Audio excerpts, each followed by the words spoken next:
Bab 192. Kamu seharusnya memanggilku Abang Ipar. Keduanya harus dikubur hidup-hidup. Setelah Louis Lu memberikan perintahnya, dia tidak berniat berlama-lama di sini lagi, berencana menyerahkan masalah penguburan kepada Morgan Zhu. Baru saja keluar dari pintu klub, tiba-tiba melihat Morgan Zhu mengejarnya, dan berkata dengan hormat, "Tuan Lu, token Black Dragon, Anda lupa mengambilnya." Louis Lu menggelengkan kepalanya dan berkata, "Bawa token Black Dragon ini dan kembalikan pada Tuan Ma. Katakan saja aku tidak membutuhkannya lagi, asalkan para anggota organisasi Black Dragon tidak memprovokasiku sudah cukup." Dia membuat batasan dengan organisasi Black Dragon. Louis Lu tidak menyangka untuk terlibat terlalu jauh dengan organisasi Black Dragon, dan dia pernah memperingatkan Tuan Ma jangan mencoba untuk menyeret dirinya ke dalam air. Alasan mengapa dia mengambil token Black Dragon karena dia berpikir dengan memiliki token ini, dia tidak akan menghadapi banyak masalah. Tetapi setelah memikirkannya, itu tidak benar. Dengan statusnya ini, jika dia memegang token yang mewakili organisasi gelap, bahkan jika dia tidak berniat untuk berkomplotan dengan orang-orang tersebut, orang lain juga tidak akan mempercayainya. Sama seperti situasi sekarang. Setelah menunjukkan token ini, bukankah orang-orang seperti Morgan Zhu langsung menganggap dirinya sebagai bos mereka? Jika berita semacam ini menyebar, semua orang akan mengira dia telah menjadi bos baru dari organisasi Black Dragon. Itu akan menjadi masalah besar. Inilah mengapa Louis Lu tiba-tiba merasa tidak nyaman saat melihat Morgan Zhu dan yang lainnya berlutut di depannya. "Kami mewakili anak muda yang baik di era baru, bagaimana boleh membiarkan organisasi gelap atau mafia semacam ini merusak jiwa kami?" Jadi Louis Lu dengan tegas memutuskan untuk mengembalikan token Black Dragon kepada Tuan Ma setelah menyelesaikan urusannya. Morgan Zhu sepertinya telah menebak apa yang dipikirkan Louis Lu. Dia bergumam dengan suara rendah, "Ketika kamu menghabisi budi Liu, kekejamanmu hampir setara dengan bos kami." Morgan Zhu mengatakan ini dengan suara yang sangat kecil, berpikir Louis Lu tidak dapat mendengarnya. Tetapi tiba-tiba terdengar suara Louis Lu dari jarak 10 meter, "Ini jelas disebut menghukum kejahatan dengan kejahatan, kok kamu bilang kejam?" Morgan Zhu terkejut. "Aku bergumam dengan suara rendah, kau bisa mendengarnya dalam jarak sejauh 10 meter. Hebat sekali kamu Bang." Mengenai masalah Nanali, Louis Lu hanya bisa melakukan hal sebanyak ini.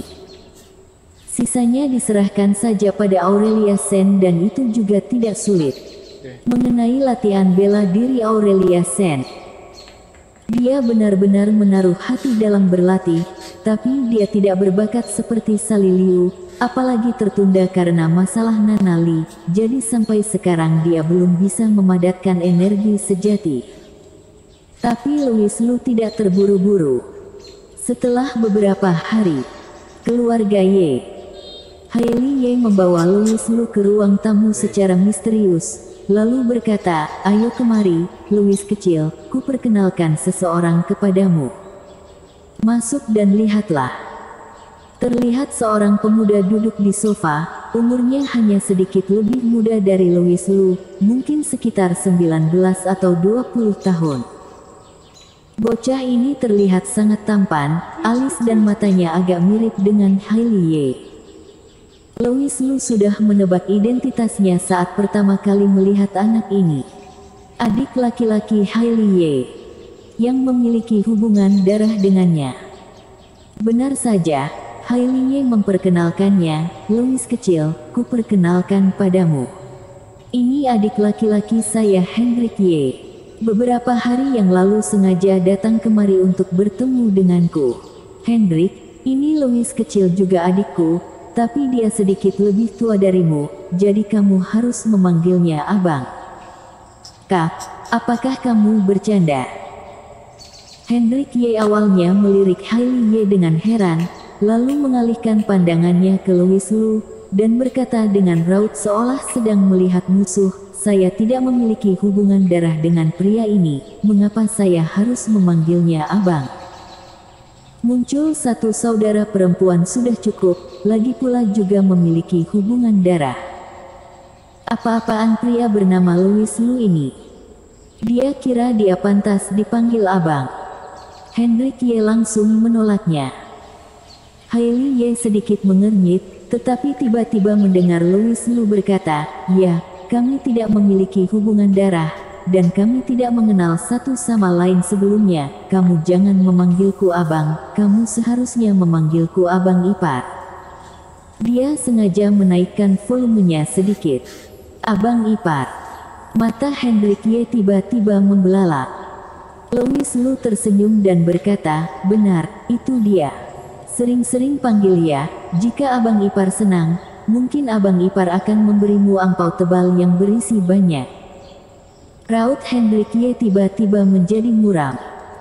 Dia berpikir dalam hati, apakah ada yang salah denganmu? Tidakkah kamu menyadari sebutan abang ipar yang baru saja aku ucapkan merupakan sebuah pertanyaan? Kenapa kamu malah merasa aku memanggilmu dengan sebutan itu? Desaser tak tahu malu. Hendrik Ye memandang Hailey Ye dengan bingung, lalu bertanya, "Kak, si ini benar-benar abang iparku?" "Dia."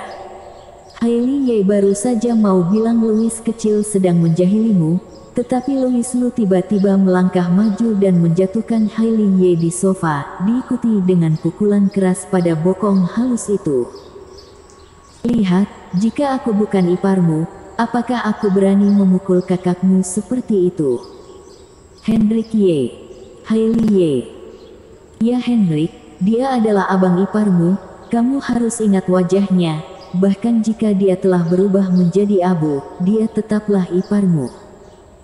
Pada saat ini, Haze Jiang tiba-tiba masuk dan berkata dengan nada yang sangat tegas. Kali ini, bukan hanya Hailey Ye yang tersipu, bahkan Louis Lu melepaskan tangan yang berada di bokongnya karena malu, berkata, "Bibi, kami hanya sedang bercanda." "Bercanda apaan? Aku tidak peduli, aku hanya percaya apa yang aku lihat dan dengar barusan. Kamu bahkan tidak berani mengakui perkataan yang telah kamu ucapkan. Apakah kamu adalah seorang laki-laki?"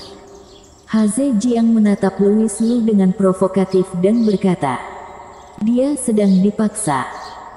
Louis Lu mengalihkan pandangannya, dan tiba-tiba senyum penuh arti muncul di sudut mulutnya, lalu berkata, "Bibi, kulihat wajah Anda menjadi semakin cerah setelah saya memberikan akupuntur kepada Paman Ye."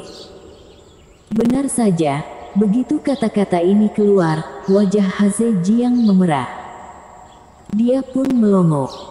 Berkat Louis Lu, Sander Ye benar-benar menjadi sangat sehat dan bergairah sekarang.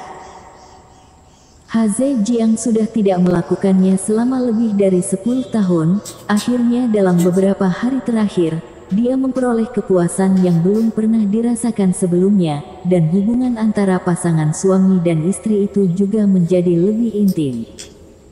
Tapi hal seperti ini mana boleh dikatakan di depan anaknya sendiri. Haze Jiang tahu Louis Lu sedang balas dendam padanya, jadi dia memelototi Louis Lu. Keduanya mengerti dan tidak berkata apa-apa, serta berhenti mengolok-olok satu sama lain. Ini disebut pemahaman diam-diam. Bersambung.